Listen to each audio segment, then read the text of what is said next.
स्वागत है आपका हमारे YouTube चैनल मैथ्स एक्सपर्ट में, जहां मैं आज आपको बताऊंगा ट्रिग्नोमेट्री का कुछ बेसिक्स, ट्रिग्नोमेट्रिक आइडेंटिटीज और ट्रिग्नोमेट्रिक जो टेबल होती है वो कैसे बनाते हैं और भी ज्यादा इजी ट्रिक्स से मैं आपको बताऊंगा।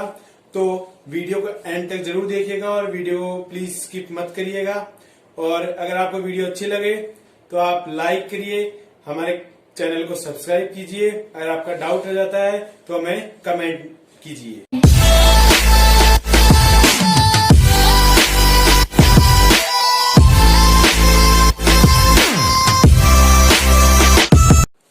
क्योंकि आपको पता है कि मैं आज आपको ट्रिग्नोमेट्री का बेसिक्स बताऊंगा, तो सबसे पहले मैं आपको ट्रिग्नोमेट्री ये जो वर्ड है, मैं आज इसका आपको एक मतलब बताता हूं।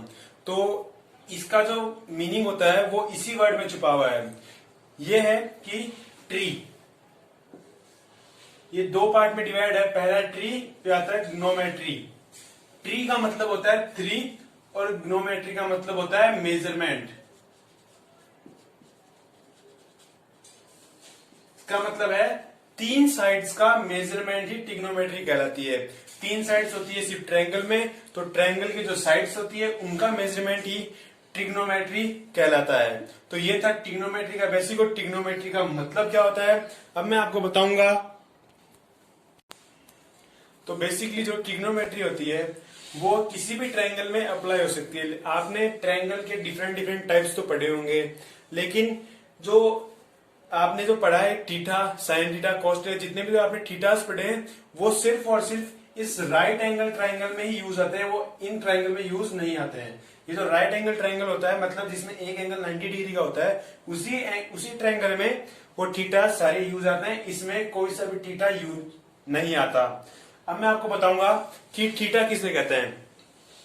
आपको तो पता होगा कि ट्रायंगल में तीन साइड होती है, तीन एंगल होते हैं। तो किसी भी दो साइड्स के बीच में जो एंगल होता है उसे हम कहते हैं थीटा। ये साइन होता है थीटा का और इसे हम बोलते हैं थीटा। ये भी एक थीटा ये और ये भी एक थीटा ये। तो हम किसी मतलब ये भी थीटा है, मतलब साइड से जो एंगल होती है वो थीटा ही होता है। लेकिन ये जो थीटा होता है बेसिकली राइट एंगल ट्रायंगल में होता है, ये इन ट्रायंगल में नहीं होता है। अब मैं आपको बताऊंगा कि परपेंडिकुलर किसे कहते हैं और बेस किसे कहते हैं किसी भी राइट एंगल ट्रायंगल में। जो आप इसमें परपेंडिकुलर और बेस किसे लेते हैं वो आपके डिपेंड करता है कि आप थीटा किस एंगल को लेते हैं। दोस्तों किसी भी राइट एंगल ट्रायंगल में कोई सा भी एक एंगल 90 डिग्री का होगा तो ये तो फिक्स है। अब बाकी बचे दो एंगल, ये एंगल और ये एंगल। आप इन दोनों के एंगल के बेसिस पर आप पता लगा सकते हो कि किसे परपेंडिकुलर कहते हैं और किसे बेस। इसमें तीन साइड होती है, तो एक परपेंडिकुलर, एक बेस और एक होती है हाइपोटेनस। जो राइट एंगल के अपोजिट साइड होती है उसे बोलते हैं हाइपोटेनस।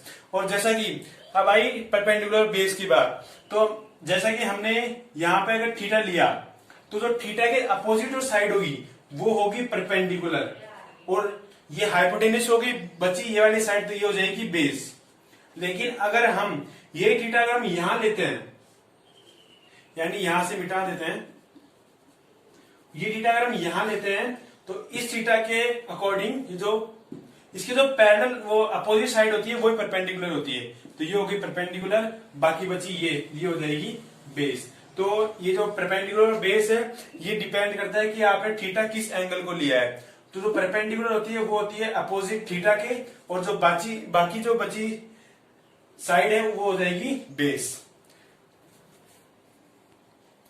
अब मैं आपको बताऊंगा कि ये जो अभी हमने परपेंडिकुलर और बेस का जो कॉन्सेप्ट समझा था वो किस काम का है। वो ये काम आता है कि हम जो परपेंडिकुलर, बेस और हाइपोटेनस है, इन तीनों साइड से हम पता लगा सकते हैं कि हमारे पास थीटा क्या है। जैसे कि अगर हमारे पास P अपॉन H अगर गिवन है तो वो होता है साइन थीटा।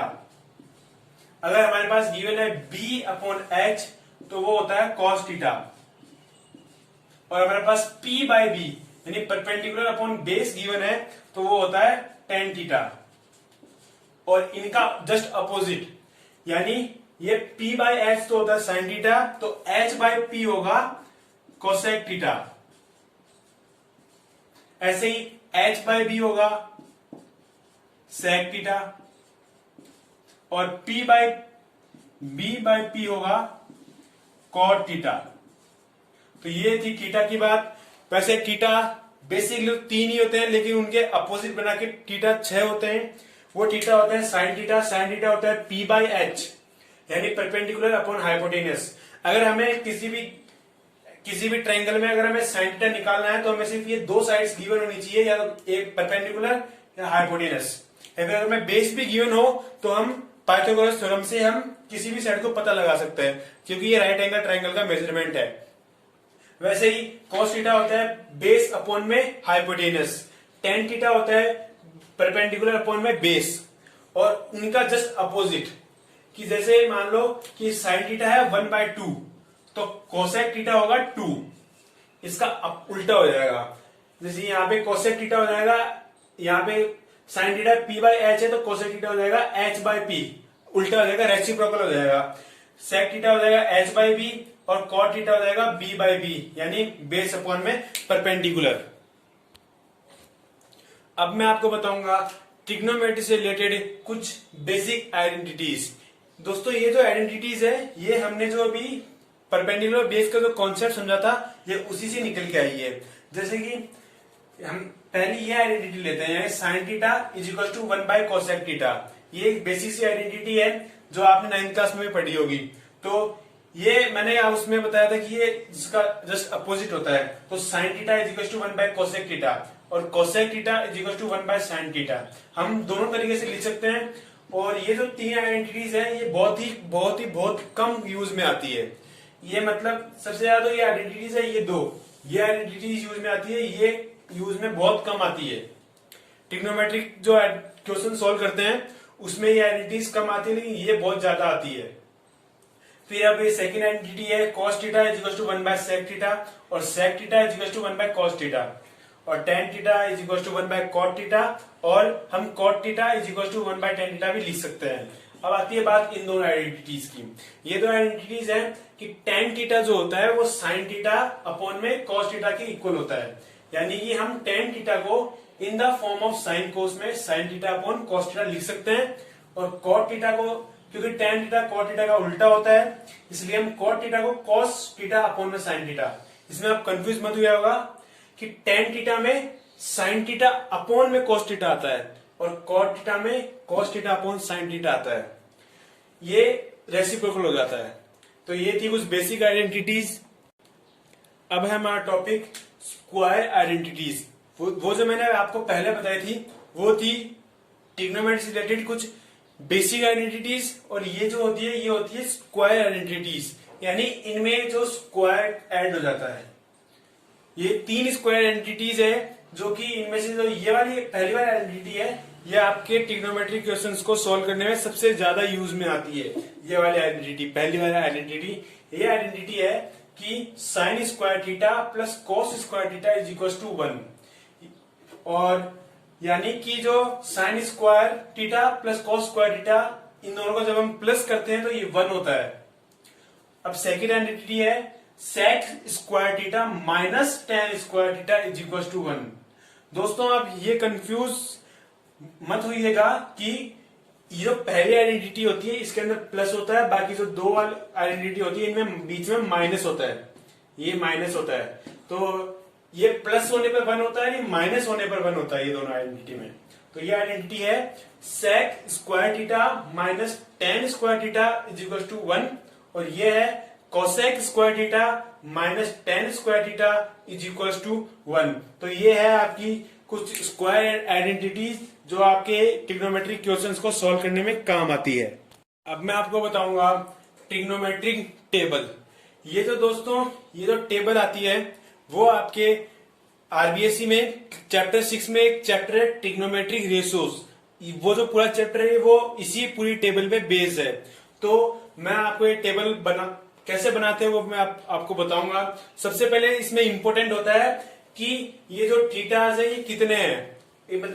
वैसे कि मतलब ये थीटा 6 होते हैं, लेकिन ये कैसे कैसे टर्म कैसे आती है। सबसे पहले जो थीटा आता है वो आता है साइन थीटा, कॉस थीटा, फिर टेन थीटा। फिर ऐसे नहीं आता कि इसका उल्टा ये पहले आया तो इसका उल्टा पहले आएगा ना, ऐसे नहीं आएगा, नीचे से चालू होगा वापस। यानी टेन थीटा का उल्टा होता है कॉट थीटा। तो ये इसके नीचे टेन थीटा के जस्ट नीचे आएगा कॉट थीटा, फिर उसके बाद आएगा सेक थीटा। सेक थीटा का उल्टा होता है कॉस थीटा का, और फिर उसके बाद कोसेक जो उल्टा होता है साइन थीटा का। ये जो टर्म है ये यानी ये जो क्रम है इसे आप याद कर लीजिएगा, इसमें गलती मत कीजिएगा। अगर आप इसने गलती कर दी ना तो आपकी पूरी टेबल खराब हो जाएगी। तो ये है sine theta, cos theta, tan theta, cot theta, sec theta और कोसेक थीटा। ये है। अब आज सेकंड बात आती है इनकी डिग्रीज, यानी इसमें कितने एंगल्स हैं। इसमें 5 एंगल होते हैं। पहला होता है 0 डिग्री, यानी जो बीच में जो दो लाइन है उनके बीच में जो एंगल होगा वो होगा पहला 0 डिग्री, फिर आता है 30 डिग्री, फिर 45 डिग्री, फिर 60 डिग्री एंड फिर 90 डिग्री। ये जो 5 होते हैं यही 5 थीटास होते हैं। तो अब हम इनकी वैल्यूज फाइंड करना सीखेंगे। तो दोस्तों इनकी वैल्यूज जो फाइंड करते हैं वो थोड़ा लंबा प्रोसेस तो नहीं है, लेकिन छोटा थोड़ा लेंथी है, इसलिए हम उसको ना करके हम जो पहला साइन थीटा है अगर हम उसी के ही अगर हम ये याद कर लेते हैं पहले 5 ये, तो हमें आसान से टेबल याद हो जाएगी। तो सबसे पहले ये है कि इसका याद करने का तरीका है 0, 12, 12, 32, 1, यानी 0, 12, इसको हम बोलेंगे 1/2 को 12, 12, 32, 1, यानी 0, 12, 12, 32, 1, 0, 12, 12, 32, 1। आप इसको याद कर लीजिएगा और इसमें √2 यानी रूट का साइन आता है उसकी गलती मत करिएगा। पहले जो आता है पहले 1/2 आता है, फिर 1/√2 आता है, ये आप गलती मत कीजिएगा। अब आती है बात कॉस थीटा। कॉस थीटा हम कैसे बनाएंगे, वो हम बनाएंगे कि कॉस थीटा होता है वो साइन थीटा का वैसे उल्टा होता है, यानी ये तो कॉम्प्लीमेंट्री होते हैं। कॉम्प्लीमेंट्री वो मैं आपको बाद में बताऊंगा कॉम्प्लीमेंट्री किसे कहते हैं। कॉम्प्लीमेंट्री होते हैं तो ये जो 0 डिग्री होगा वो 90 डिग्री के बराबर होगा, यानी ये उल्टा आ जाएगा। यानी इधर जो 1 है, अब ये इधर का √3/2, अब ये 1/√2, 1/2 और 0, ये ऐसे बन जाएगी। यानी ये जो यहाँ पे होगा वो यहाँ आ जाएगा, यहाँ पे होगा वो यहाँ आ जाएगा, ये और ये यहाँ पे, ये ऐसे आ जाएगा, यानी इसका उल्टा हो जाएगा। अब आती है बात टेन थीटा, क्योंकि मैंने आपको बताया पहले भी कि टेन थीटा होता है साइन थीटा अपॉन में कॉस थीटा। तो हम टेन थीटा की वैल्यू भी हम ऐसे निकालेंगे, sine theta upon cos theta. हम इनके बीच में मतलब ये इन दोनों का रेशो निकालेंगे, तो इसका होगा 0, क्योंकि 0/1 तो 0 ही होता है। अब आती है 1/2 अपॉन में √3/2, 1/2 अपॉन में √3/2, तो 2 से 2 कैंसिल, ये √3 इधर आ जाएगा, तो ये हो जाएगा 1/√3। अब √2 से √2 कैंसिल हो जाएगा तो बचा 1, तो यहाँ आ जाएगा 1। अब यहाँ ये 2 से 2 कैंसिल हो जाएगा तो यहाँ पे आएगा सिर्फ √3। अब आती है यहाँ पे है 1 अपॉन में 0। ये अभी तक इनडिफाइनाइट है, ये भी डिफाइन नहीं किया गया मैथमेटिशियंस के द्वारा, तो ये होता है इनफाइनाइट। इनफाइनाइट का साइन होता है यू, ये होता है इनफाइनाइट। अब आती है सेम वही बात जो हमने यहाँ पे की थी कॉस थीटा के साथ, यानी ये ऐसे करेगा, वैसे ही कॉट थीटा में ऐसे करेंगे। यानी ये जो यहाँ इनफाइनाइट था, यानी कॉट 0 की वैल्यू हो जाएगी थीटा वो इनफाइनाइट। अब ये √3, अब 1, अब 1/√3, अब 0, यानी ये उल्टा हो जाएगा सेम, जैसे हमने यहाँ पे किया था वैसे हम यहाँ पे करेंगे। अब आती है बात सेक थीटा बताने की। तो सेक थीटा होता है कॉस थीटा का उल्टा, जैसे कि मैंने आपको पहले बताया था कि सेक थीटा = 1/cos थीटा, यानी कॉस थीटा का उल्टा होता है सेक थीटा। तो हम इसको उल्टा कर देंगे, बस ये जो 1 है इसको उल्टा कर देंगे तो 1/1 आएगा, तो आ जाएगा 1। √3/2 है तो ये आ जाएगा 2/√3, ये आ जाएगा √2, ये आ जाएगा 2 और ये आ जाएगा इनफाइनाइट, क्योंकि ये 0 है तो इसका उल्टा करेंगे तो ये हो जाएगा 1/0, तो ये होता है इनफाइनाइट। अब सेम वही जैसे हमने यहाँ पे किया था उल्टा, सेम ऐसे ही वो यहाँ पे आ जाएगा कि यहाँ आएगा इनफाइनाइट, यहाँ आएगा 2, यहाँ आएगा √2, 2/√3, तो ये हो जाएगा 1। तो ये है आपकी टेबल।